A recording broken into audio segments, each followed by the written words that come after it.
So let's have a look at the third section of lesson number 1, how to form feminine words in Spanish.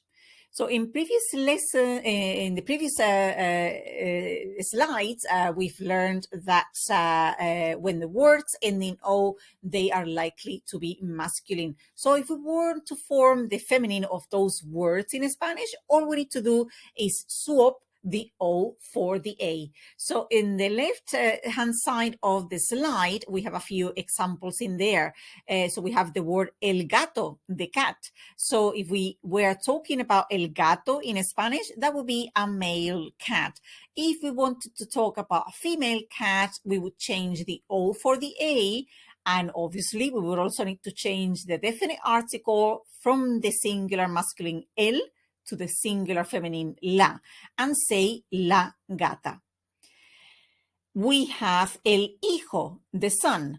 So to form the word daughter in Spanish, all we need to do is change the O for the A, la hija. El amigo, in Spanish, we will be talking about a male friend. But if it was a female friend, we would need to say la amiga. El maestro is a male teacher. If it was a female teacher, it would be la maestra. And el abogado is a male lawyer. But if it was a woman, we would say la abogada. The second way in which we can form Spanish feminine words is by adding an A to the word when it ends in a consonant. So, for example, we have the word el escritor. That will be a male writer. But if it was a female, we just need to add the A after the R and form la escritora. El león, la leona. So we will be saying the lion if it was male, and if it was female, it will be la leona. El español, the Spanish man, la española, the Spanish woman, el bailarín, the male dancer, la bailarina, the female dancer, el francés, the male French man, and la francesa, the French woman.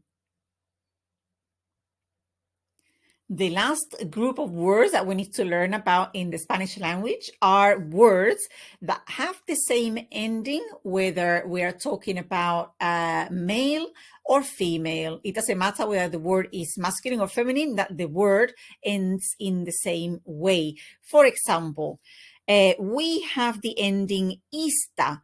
So we have the word periodista, which means journalist. So if we wanted to know if it's a man, we would need to look at the definite article that comes before the word to know if we are talking about a man or a woman. So as such, we have el periodista, la periodista.